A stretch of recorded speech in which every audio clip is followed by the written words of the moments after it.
Olá, meus queridos, aqui é o professor Michael Dias. A gente vai falar sobre contabilidade geral. É aí a nossa reta final, né, antes do exame de suficiência do Conselho Federal de Contabilidade. Eu espero, para falar a verdade, que todo mundo consiga o seu objetivo, porque essa é uma situação até fora do comum, né? Que todo mundo pode ser aprovado. Num concurso público, né, você tem lá a quantidade X de vagas, nem todo mundo vai ser bem sucedido, mas aqui não, aqui todo mundo pode ser bem sucedido. Embora o histórico dos exames de suficiência nos últimos pleitos, digamos assim, ele não tem sido dos mais favoráveis para os estudantes, porque na média, no geral, no Brasil inteiro, a cada 3 estudantes que fazem o exame, 1 passa. É um pouquinho menos do que 1/3, chega em 32 e alguma coisa, a média histórica. Mas, para efeito de cálculo, a cada 3, só 1 consegue a suficiência. Ou seja, 2 em cada 3 que fazem o exame de suficiência acertam menos da metade da prova. Então, muito provavelmente é por isso que você está aqui, para você entender melhor como é que funciona a mecânica da prova, porque não é uma prova difícil. Não é uma prova complicada, ela é uma prova pesada, porque ela, na prática, o que ela faz? Ela avalia 4 anos de estudo que você teve num único momento. Ali, um tiro só, você não tem direito de estar com dor de barriga, estar com dor de cabeça, estar com cólica, enfim, não tem direito.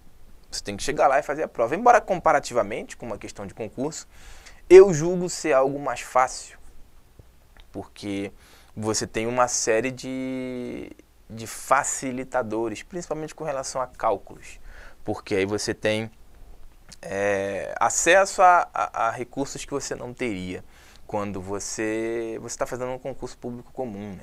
Mas mesmo assim o índice é baixo e eu espero que você vá bem, espero que você seja um desses 3 que passa e não um dos 2 que fique, porque você está se preparando para isso. E agora a gente vai finalizar esses nossos encontros virtuais com esse material, que é uma preparação final, é um sprint final para poder a gente fazer a prova mais tranquilo, mais relaxado. Esse é o termo que tem que ser utilizado, sim, sem nenhum tipo de medo.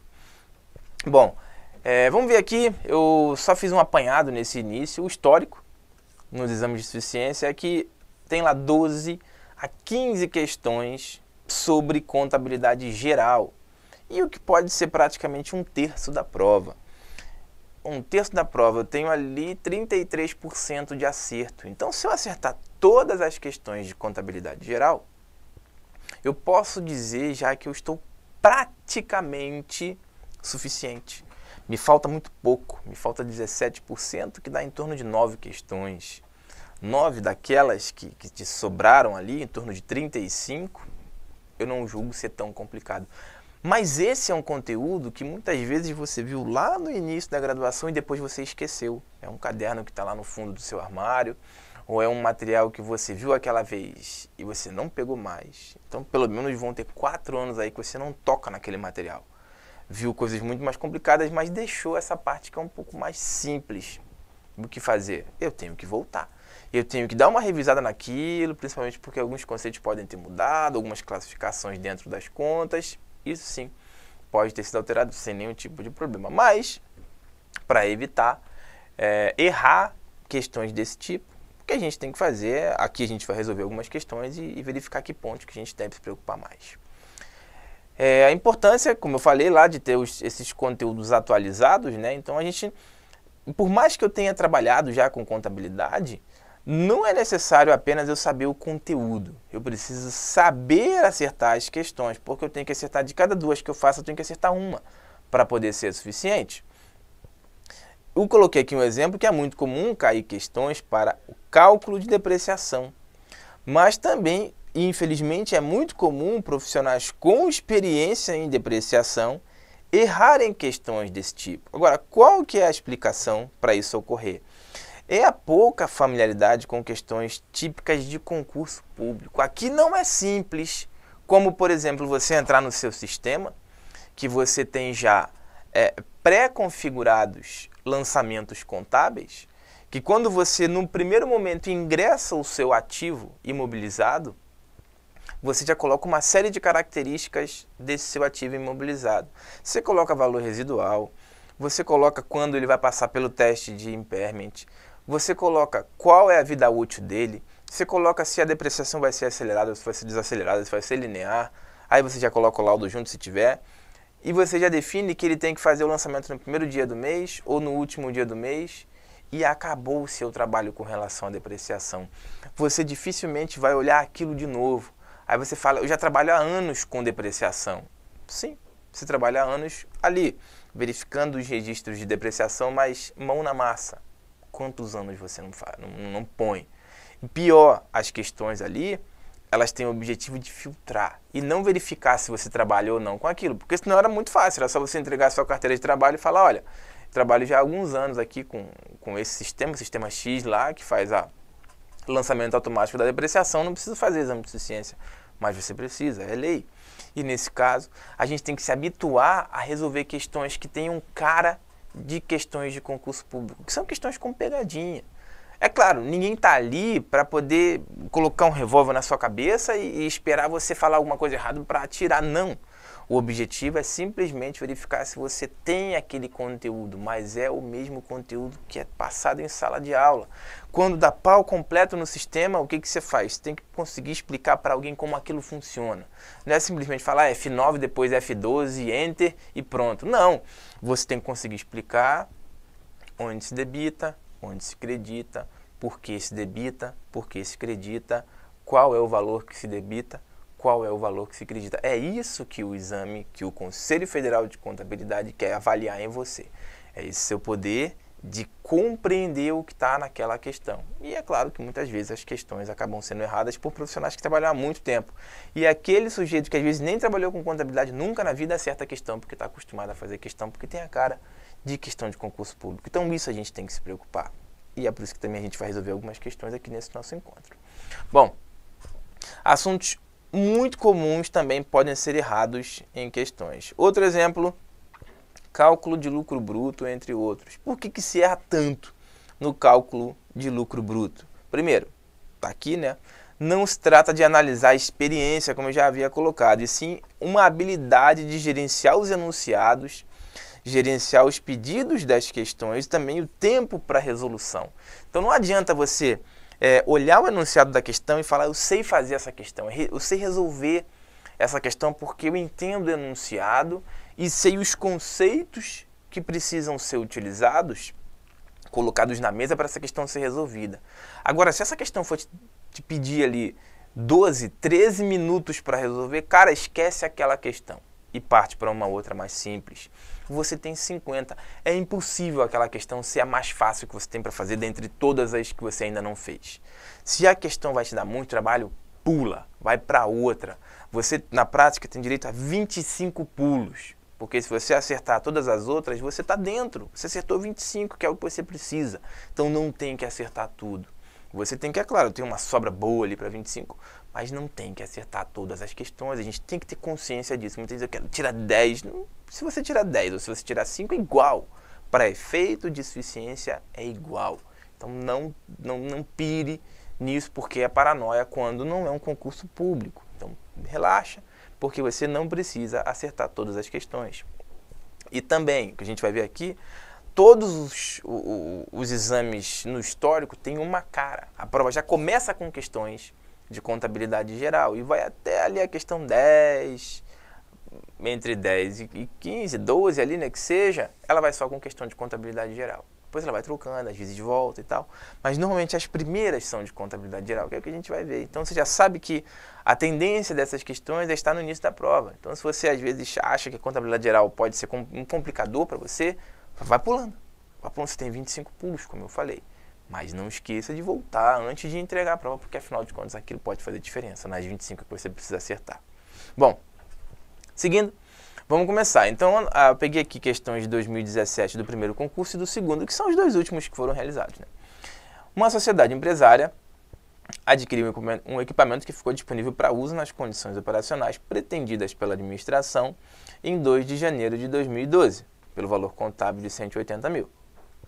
A vida útil do equipamento foi estimada em 10 anos e o seu valor residual em 18 mil. Então você vai depreciar 90% do valor dele, né? Porque 10%, 18 vai ficar, é não depreciado. A depreciação do equipamento é calculada pelo método linear. Então, é linha reta, né? Você, todo mês vai ter o mesmo valor. E não foram observados indicativos de perda durante toda a vida útil do equipamento. Aqui, impairment não vai ser utilizado.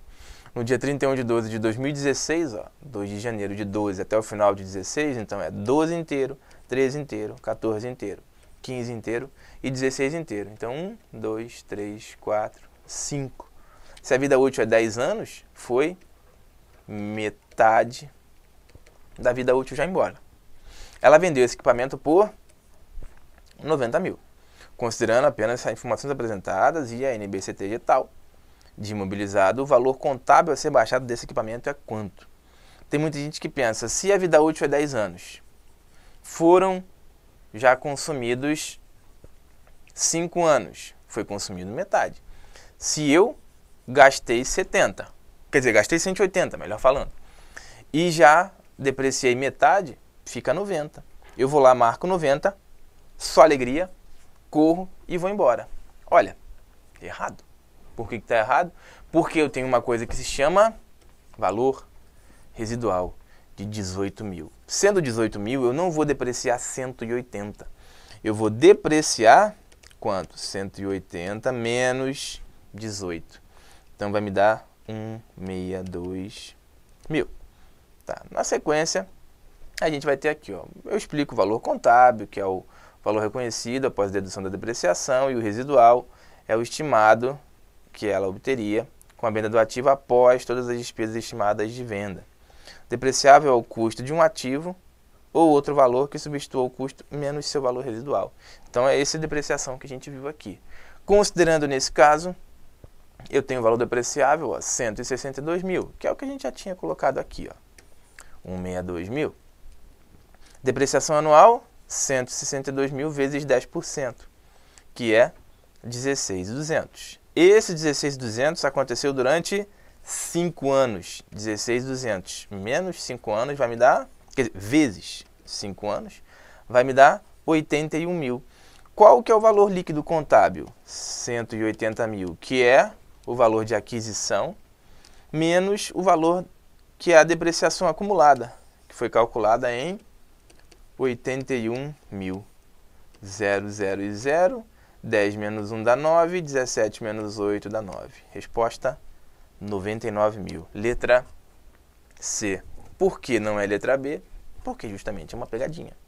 Letra C. Se o sujeito esquece esse valor residual aqui de 18 mil, ele perde uma questão que é simples, é a questão de número 2, uma questão relativamente fácil. Ele perdeu aquela questão. Então ele tem menos direito de errar nas outras questões, porque ele errou essa questão que eu julgo ser muito fácil. Então aqui não tem muito mistério. Primeira questão, resolvida. 2017, 1. A segunda questão. Primeiro exame que foi ocorrido em 2017. Como eu falei que o exame ele começa com as questões de contabilidade geral, aqui eu tenho agora a questão de número 5, também do primeiro concurso de 2017. Concurso não, exame, né? Que eu, como estou acostumado a dar aula para quem faz concurso, é força do hábito falar concurso, mas é o exame. Outra sociedade empresária, eu chamo de outra aqui, porque aquela uma já foi na questão 2, né? Apresenta os seguintes dados referentes ao período de janeiro a dezembro de 2016, extraídos do balancete de verificação. Custo das mercadorias, 560. Faturamento bruto, 800. ICMS sobre vendas, 93. Receita com dividendos, 70. Receita financeira, 30. Venda cancelada, 25. E considerando essas informações, ele quer lucro bruto. Você pode simplesmente chegar e pegar e retirar tudo do seu faturamento bruto e tirar tudo que for de custo ou despesa e colocar tudo que for de receita adicional para encontrar o seu lucro bruto. Só que isso não vai ser o bruto. Você vai encontrar o lucro líquido. Como é que a gente vai ter que escolher, selecionar? Lucro bruto é só o que tem a relação com a tua atividade principal. Então aqui, ó, o que tem relação com a atividade principal? O próprio faturamento e o custo das mercadorias de venda ICMS sobre venda, que se eu não vendo, não incide. Venda cancelada, que depende também da venda. Se eu não vendo, eu não tenho como cancelar a venda depois. Não vem o cliente devolver por qualquer razão. E o resto, aqui ó, a receita de dividendos e a receita financeira, se você for entrar aqui, não tem nada. Então, dos 800 mil, faturamento bruto, eu vou apagar... Opa, eu fui para a seguinte. Eu vou apagar tudo para poder facilitar aqui para a gente na identificação. Ó. 800 mil eu usei. Está aqui, faturamento bruto. Aí vem as deduções da receita bruta. ICMS sobre vendas, 93 mil. ICMS sobre vendas, 93 mil. Vendas canceladas, 25 mil. Vendas canceladas, 25 mil. Então, seguindo, eu vou ter a minha receita líquida. Essa minha receita bruta, menos as deduções da receita bruta, que é ICMS e vendas, eu vou ter a minha receita líquida, que é 682 mil. Desse valor, o que eu faço? Eu retiro o custo das mercadorias vendidas. Retirando de 682 mil, se eu tirar dele 560, então 2 menos 0, 2, 8 menos 6, 2, 6 menos 1, 5. 122 mil. Porque eu esqueci, aqui ó, usei o custo, usei o faturamento, usei o ICMS sobre vendas e usei as vendas canceladas. Por que eu esqueci a receita com dividendos e a receita financeira? Porque eles não pertencem ao resultado bruto, e sim ao resultado líquido. Eles não possuem ligação com a atividade principal. Receita financeira é juros. De repente, um resultado qualquer que eu tenha lá de aplicação financeira, não tem ligação com a atividade da empresa. Dividendo também. Se eu investir numa outra empresa, por equivalência patrimonial ou por qualquer outra razão, tudo que eu recebo de dividendos não tem relação com a minha empresa, com a minha atividade. Eu posso estar em férias coletivas que aquele dividendo vai entrar. Eu posso também estar em férias coletivas que o valor da receita financeira vai entrar. Que não depende da minha fabricação, consequentemente, da minha atividade, né? Fabricação, porque às vezes você faz serviço. Mas aqui não tem ligação com o exercício da minha atividade principal. Consequentemente, a gente não está falando de resultado bruto, e sim de resultado líquido. O bruto que ele pede é 122 mil, que é o que está aqui como letra A. E é estranho, né? Muitas vezes a gente fala no marco letra A porque é pegadinha, mas nesse caso a resposta é sim. A letra A. 2017, o concurso de 2017, da questão número 2. 2017 é o segundo exame de 2017, questão número 2. Segundo, aqui foi o primeiro exame, a primeira questão que a gente viu. Primeiro exame de 2017, questão 2. Conforme eu falei, a prova ela segue muito essa tendência de repetição da estrutura dela. Então, a questão 2, que a gente já viu nos dois últimos exames que foram aplicados, os dois últimos de 2017, eles apresentaram a questão de número 2 como sendo uma questão de contabilidade geral. Provavelmente a primeira questão também era de contabilidade geral, mas é que eu usei a questão 2 porque eram questões mais possíveis de cair de novo e que podem fazer uma espécie de pegadinha com quem não vê esse conteúdo há muito tempo. O nosso foco aqui é pegar aquilo que cai mais, por isso que eu passei da primeira para a segunda, porque julguei que isso era necessário. Mas vamos voltar lá na questão 2 do segundo exame de 2017 para analisar aqui. Uma sociedade empresária foi constituída em 10/12/2016 com a subscrição de 200 mil ações pelo valor nominal de R$ 3,50 cada uma. Então, 3,50 vezes 2 dá 7, mais 5 zeros. 1, 2, 3, 4, 5. Então, 700 mil foi o capital subscrito. É o prometido, que não necessariamente foi integralizado, porque só parte do capital subscrito foi integralizada. Então, 700 mil é o prometido. E só uma parte foi integralizada nessa mesma data, mediante 20% em dinheiro. Então, aqui 700, 20% dá 140 mil. Então, cash. 15% em mercadorias. Então, aqui, mercadorias. 70, que é 10%, mais metade de 35, 105 mil mercadorias. E 35% em veículos. 10 é 70. 210, 30%. Mais 35, 245 mil em veículos. Então eu tenho dos 700, 100 mais 200, dando a 480, 5 e 5, 10. Então aqui tenho 490 mil, que equivale 7 vezes 7, 49, 70%. Então 70% foi integralizado, ou 70% foram integralizados. De que forma? 20% mais 15. 20 mais 15, 35. Mais 35, 70. Então confere com o original. De fato, ó, 70% foram integralizados. Partindo disso, eu tenho uma série de questionamentos possíveis que podem ser feitos nessa questão. O capital integralizado é de 210 mil. Eu terminei de ver que o integralizado, que é o cumprido, é isso aqui, ó. É 490. Se o integralizado é 490, ele não pode ser 210. A questão está errada. Na segunda alternativa, o capital investido é 210. Olha, se você prometeu 200 mil ações a 3,50, está investindo ao todo 700 mil e já está entregando para a empresa dos 700, 490. Então também não é 210 mil. Passivo exigível, 490 mil. Olha, quando você faz a substituição, você está falando de patrimônio líquido e não de passivo exigível. Não pode ser passivo exigível.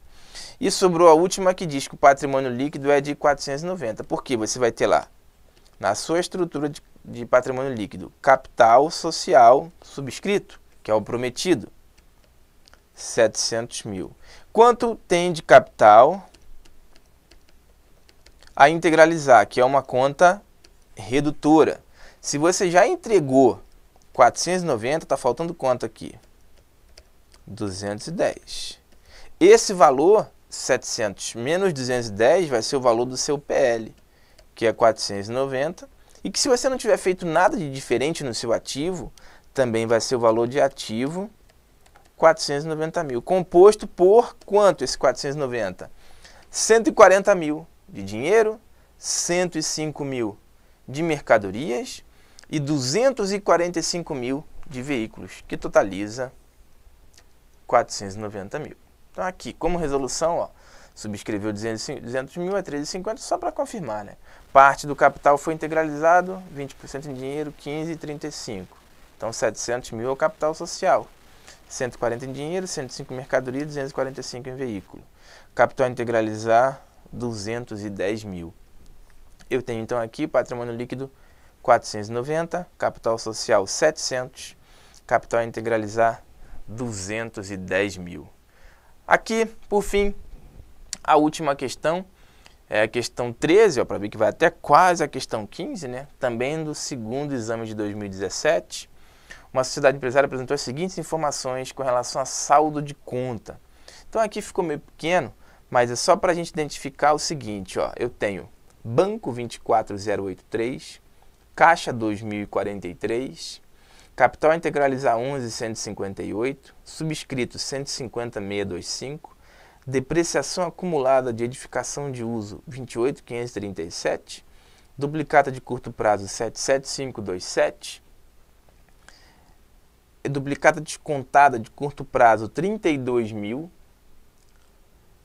edificações de uso 183.904, empréstimos a pagar de curto prazo 79.068, empréstimos a pagar de longo prazo 17.621, encargos financeiros a transcorrer das duplicatas descontadas no curto prazo 2.161, fornecedores de curto prazo 91.950, ICMS a recuperar 2.851, mercadorias para revenda 128.391, reserva para contingência 28.657, telefone a pagar no curto prazo 3.660.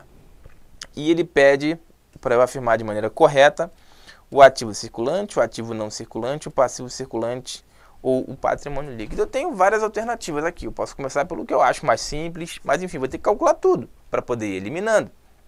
Como é que eu faço isso aqui? Ó?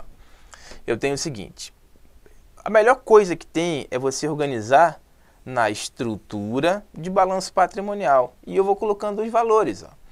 O caixa, o banco, duplicata de curto prazo, ICMS a recuperar e mercadorias, eu coloco no lado do ativo circulante. Edificações e a depreciação acumulada relacionada às edificações, eu coloco no ativo não circulante. O que a questão me pede? Eu tenho tanto ativo circulante como ativo não circulante. Faço a soma, ativo circulante 234,895. Ativo circulante 234,895. Olha, me parece que a letra A está correta. Mas olha, de novo, né? Letra A, sendo gabarito, é meio complicado, né? Vamos conferir os outros, já que a gente está aqui para isso, né? Eu chego lá e vou ver o ativo não circulante. Quanto que dá o meu ativo não circulante? 155.367. Essas duas contas. Aí eu venho aqui, ativo não circulante, 166525. Beleza. Isso aqui está errada, não pode ser a letra B. Aí eu vou para o outro lado. O que a questão me pede ainda? Passivo circulante ou patrimônio líquido. Então eu venho para o passivo circulante, eu esqueço o empréstimo de longo prazo, porque ele só me pergunta do circulante. E eu tenho fornecedores, 91, encargos de curto prazo a transcorrer, aqui é corretora, 261, empréstimos de 79, duplicatas descontadas de 32 mil e o telefone 3.660, tudo aqui de curto prazo. Então eu vou ter 204.517 que correspondem ao passivo circulante, 204.517. Ele me diz que o passivo circulante é 174.678. Está errado. Letra C também está errado. Só falta eu eliminar agora o patrimônio líquido. Vamos ver quanto que está o patrimônio líquido aqui. Ó. Capital subscrito 150, a integralizar negativo 11.158 e reserva de contingência 28.657 positivo. 150 menos 11 dá uns 138 mais ou menos, quase 139. Mais 28 vai para 168.124. De calculadora você faz isso daqui simples. Aqui ele me diz que é 179.282. Não é 179.282. Então eu elimino a letra D também aqui e fico com a minha, aqui o 68124, com o meu gabarito, com a minha resposta, letra A na questão de número 13.